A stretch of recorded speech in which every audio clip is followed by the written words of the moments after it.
अयोध्यावासी सबसे पहले महारानी कौशल्या, महारानी कैकेयी, महारानी सुमित्रा, चारों बहुओं को उतार करके महल में ले आए और ले आकर के जो लोक नीति है, लोक नीति उन्होंने किया। करने के बाद बहू रानी का मुंह देखा जाता, दुल्हन का मुख देखा जाता। तो महारानी कैकेयी ने रघुनंदन श्री राम जी की जो भार्या, जो पत्नी श्री सीता जी और अपनी बड़ी बहू रानी को महारानी कैकेयी ने अवधपुरी में जो सोने का महल बनवाई है और सोने का महल बनवा करके मुंह दिखाई में महारानी कैकेयी ने सोने का महल दिया। कौशल्या जी ने कवि ने कहा, खोजी आई कौशल्या, खोजी आई कौशल्या, विचार बड़े हौसला से, अब बधुवन रूप कोई वस्तु न लखाई है, लागी चित चिंता कह दीजिए छावनी में, और सीता सी बहू को नेग पड़ी कर खिलाई है, बुलाई नीलमणि राम रघुराई को, बुलाई नीलमणि राम रघुराई को, सी बहू रानी के हाथ गई। उन्होंने कहा कि बहू रानी, जहां से सूर्य उदय होता है और जहां तक सूर्य अस्त हो रहा है, ये मेरा ही राज्य। बहू रानी, आपको मुंह दिखाई देने में मेरे पास कोई ऐसी वस्तु नहीं है जो कि अपने बहू रानी को मैं समर्पण कर सकूं। पुत्री, मेरे पास कुछ नहीं है, मैं तो केवल बुलाई नीलमणि राम रघुराई को, बहू रानी के हाथ गई। राम जी का हाथ जो है बहू रानी के हाथ में पकड़ करके समर्पण कर दिया। काट ले हुए बहू तेरे मुंह की खाई है। बहू रानी, मेरे पास जो अमानत थी, मैंने जो तप किया, मैंने जो व्रत किया, मैंने जो अनुष्ठान किया, इतना लाडला प्यारा दुलारा मैंने राघव राम जी को प्राप्त किया। उस पुण्य के प्रताप आज मैं तुझे राम जी को ही समर्पण करती हूँ मुंह दिखाई में। इसी प्रकार से कौशल्या जी ने श्री राम जी को सीता जी का हाथ पकड़ कर उनके हाथ में समर्पण कर दिया। महाराज कौशल्या, सुमित्रा जी को भी नंबर आया। सुमित्रा जी ने कहा, खोजी आई सुमित्रा, विचार बड़े हौसला से, और बधु अनुरूप कोई वस्तु न लखाई है, लागे चित चिंता कह दीजिए छावनी में, सीता सी बहू को नेग पड़ी कठिनाई है, बुलाई लखन लाल को, बुलाई लखन लाल को, सीता के चरण गई, ले हुए बहू तेरे मुंह की दिखाई है। महारानी कैकेयी ने सोने का महल बना करके बहू रानी को समर्पण कर दिया, भेंट कर दिया। कौशल्या ने कैकेयी ने महल को अर्पण किया, कौशल्या जी ने राम जी को समर्पण कर दिया। राम जी के हाथ पकड़ करके सीता जी के हाथ में, और जो सुमित्रा ने अपने लाडले प्यारे दुलारे श्री लखनलाल जी को बुलाई और बुला करके सीता जी के चरणों में अर्पण कर दिया कि बहू रानी, आज तक ये बेटा मेरा था, मैंने जन्म दिया, और आज से मेरा बेटा नहीं है, ये सब तुम्हारा बेटा। धन्य है माँ। कवि ने कहा, कूलम पवित्रम जननी कृतार्था वसुंधरा भागवती च धन्या। महाराज, वो कुल पवित्र हो जाता है जिस कुल में एक वैष्णव हो जाए, एक भगवान का भक्त हो जाए, और भगवान का भक्त हो करके भगवान के चरणों में समर्पण कर दे, अपने को तन और मन धन तीनों को समर्पण कर दे, और समर्पण करने के बाद भगवान उसे अपना ले। यही तो हुआ जब राम जी को वन जाना हुआ तो लक्ष्मण जी आए, और आकर के उन्होंने यही कहा, ओ मंगल भावना अमंगल हारी द्रवो सुदशरथ अजय बिहारी।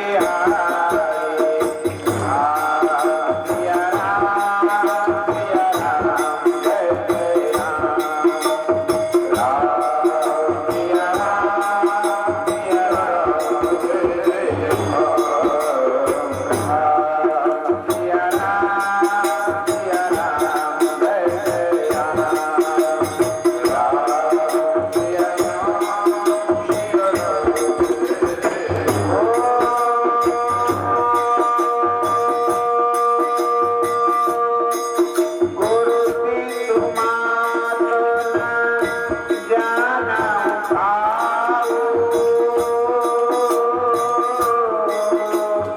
राम सिया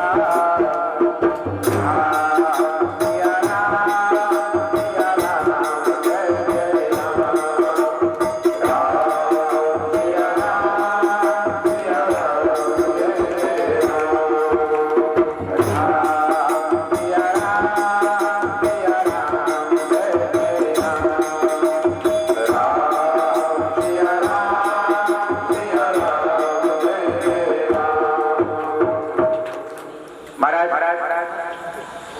राम जी बन जाने के लिए तैयार खड़े हैं।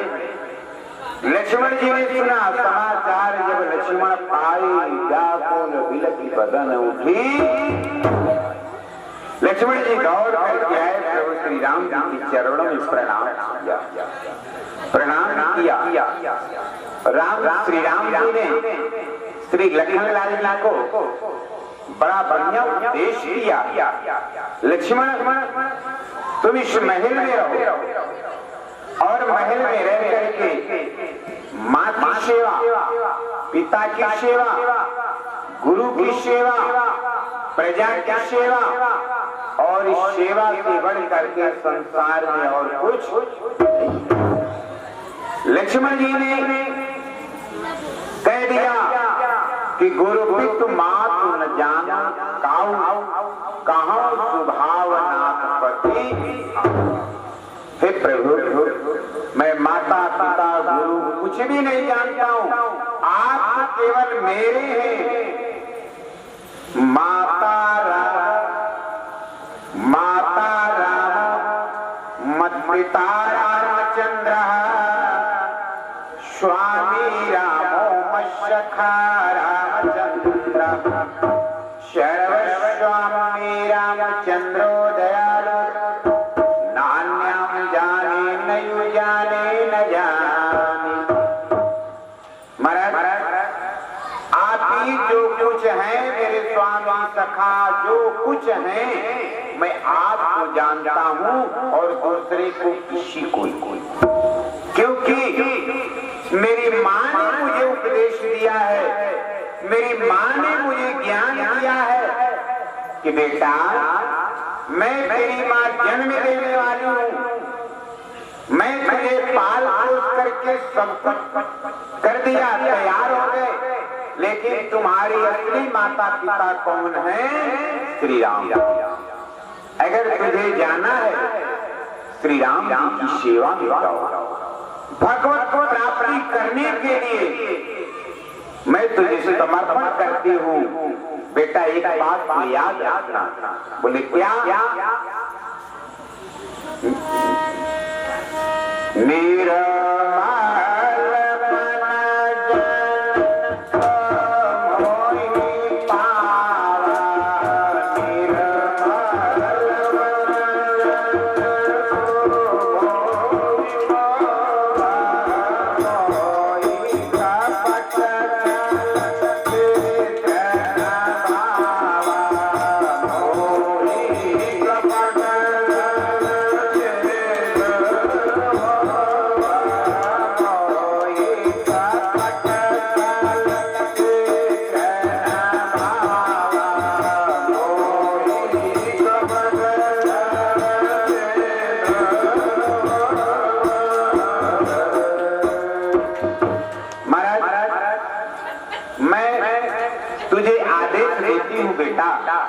तो भगवान की सेवा में जाओ, लेकिन एक बात को याद रखना, छल कपट को त्याग देना और राग रोष ईर्ष्या मद मोह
मेरे पुत्र श्री लक्ष्मणलाल, बेटा तुझे भगवान की सेवा में जाना है।